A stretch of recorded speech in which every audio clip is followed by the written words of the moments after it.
ये नक्सलवाद भारत की एकता और अखंडता के लिए बहुत बड़ी चुनौती बन गया था। मुझे संतोष है कि बीते 10 साल के अथक प्रयासों से आज नक्सलवाद भी भारत में अपनी अंतिम सांसें गिन रहा है।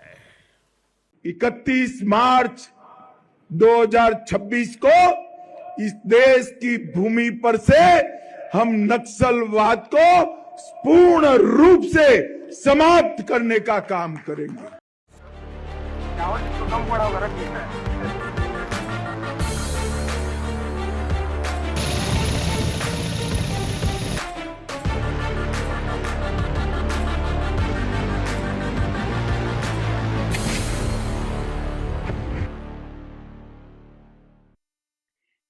ये सिर्फ एक चुनौती नहीं बल्कि एक संकल्प था जिसका उदाहरण बना कोरगुटालो हिल्स, जिसे काली पहाड़ी या ब्लैक हिल्स भी कहते हैं।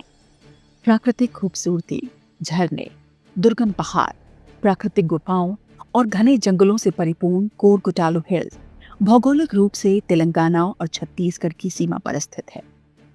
छत्तीसगढ़ की तरफ से ये जिला बीजापुर और तेलंगाना की तरफ से जिला मुलुगु से लगा हुआ है। इसकी पहाड़ी पर छत्तीसगढ़ का प्रसिद्ध नाम्बी जलप्रपात, ताड़ापाला, गौड़ा लासारी जलप्रपात, पालीन डैम और भी कई प्राकृतिक झरने हैं। प्रकृति की सुंदर इस देन पर पिछले कई सालों से नक्सलियों का आतंक था, जिसका शिकार कभी मासूम ग्रामीण हुए तो कभी जंगली जीव। लेकिन नक्सलियों के आश्रय स्थल रहे इस कोरगुटालो हिल्स पर अब शांति है। इस शांति, सुरक्षा और स्वच्छंदता के लिए सुरक्षा बलों ने वो युद्ध लड़ा जो कभी असंभव सा प्रतीत होता था।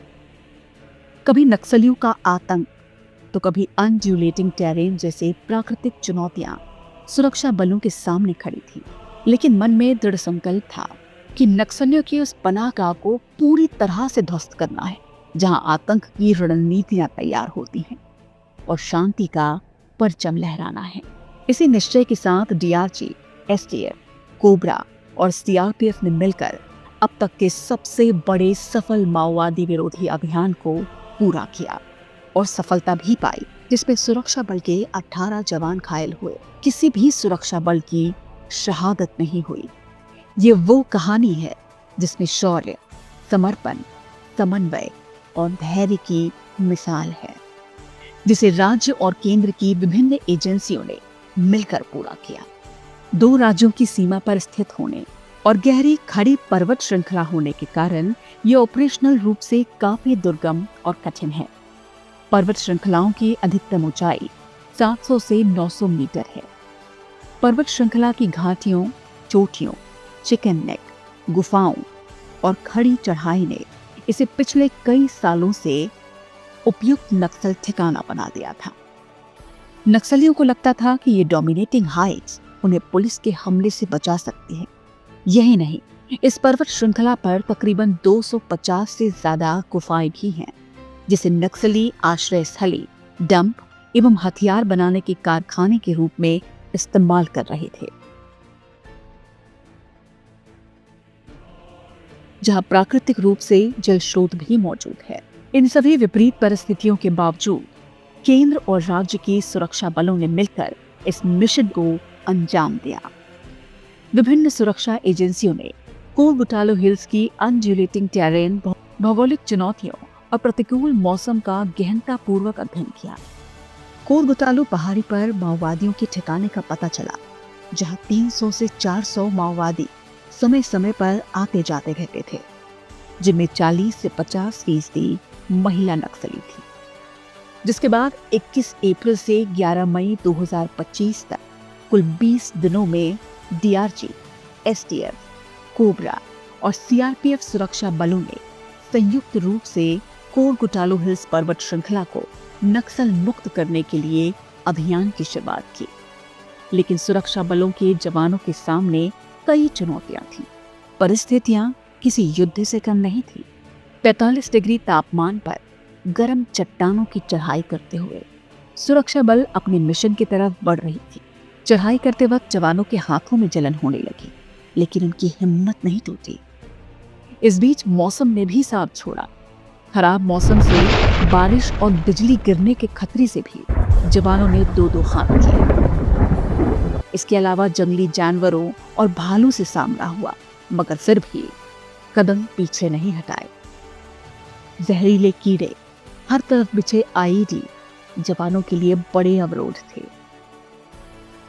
मगर सुरक्षा बलों ने बेहतर रणनीति से ऑपरेशन को अंजाम दिया।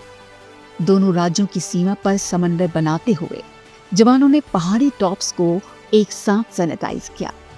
सटीक इनपुट, सतर्क मूवमेंट और जंगलों में सीमित नेटवर्क के बावजूद सफल संचार करते हुए सुरक्षा बलों को आखिर बड़ी सफलता मिली। जब नक्सलियों के बनाए बंकर्स जवानों ने खोज निकाले, नक्सलियों ने यहाँ आर्म्स और नेट मशीन भी लगाई, जिससे नक्सली आर्म्स मैन्युफैक्चर करते थे। 250 से ज्यादा ऐसे गुफा मिले जिनमें नक्सलियों के द्वारा हजारों टन खाद्य सामग्री, चिकित्सा व्यवस्था की समुचित व्यवस्था भी की गई थी। बीजीएल की कमी को पूरा करने हेतु नक्सलियों द्वारा हथियार फैक्ट्री और आईडी के निर्माण हेतु विभिन्न विस्फोटकों का जखीरा कोरगुटालो हिल्स पहाड़ी से बरामद हुआ। इसके अलावा सुरक्षा बलों को 2 टन से अधिक विस्फोटक सामग्री, 150 से ज्यादा बंकर, 9 टन से ज्यादा रसद सामग्री, 450 से ज्यादा आईडी और 31 नक्सली शव मिले। सुरक्षा बलों ने हथियार बनाने की सामग्री, माओवादियों के 4 कारखाने और नक्सली साहित्य भी बरामद किया। संभवतः नक्सलियों ने पहाड़ी के ऊपर अपने आप को सस्टेन करने के लिए 1.5 से 2 वर्षों के लिए सामग्री को इकट्ठा कर रखा था। विस्फोटक और अन्य सामग्री की मात्रा इतनी ज्यादा थी कि इसे पहाड़ी से नीचे लाना संभव नहीं था और इसीलिए इन्हें फोटोग्राफी कर मौके पर ही नष्ट कर दिया गया। कोरगुटालो हिल्स का प्रयोग नक्सली मुख्य रूप से ट्रेनिंग कैंप, हथियार के भंडारण, गुप्त अस्पताल और पार्टी मीटिंग्स की गतिविधियों के लिए करते थे।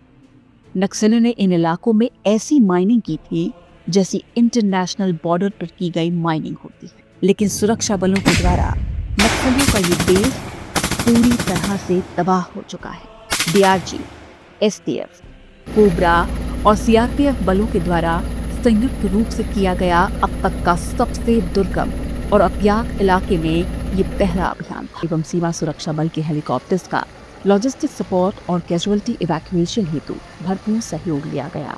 राज्य सरकार केंद्र सरकार के साथ मिलकर निर्धारित समय अवधि में नक्सली समस्या के समूल उन्मूलन के लिए पूर्णतया प्रतिबद्ध है। कोरगुटालो हिल्स अभियान सिर्फ एक ऑपरेशन नहीं, बल्कि धैर्य, समर्पण और समन्वय की वो कहानी है जो आने वाली पीढ़ियों को बताई जाएगी कि जब इच्छा शक्ति मजबूत हो तो पहाड़ भी झुक जाते हैं और आतंक की अंधेरी रात को मात खानी ही पड़ती है। बस्तर की नई सुबह।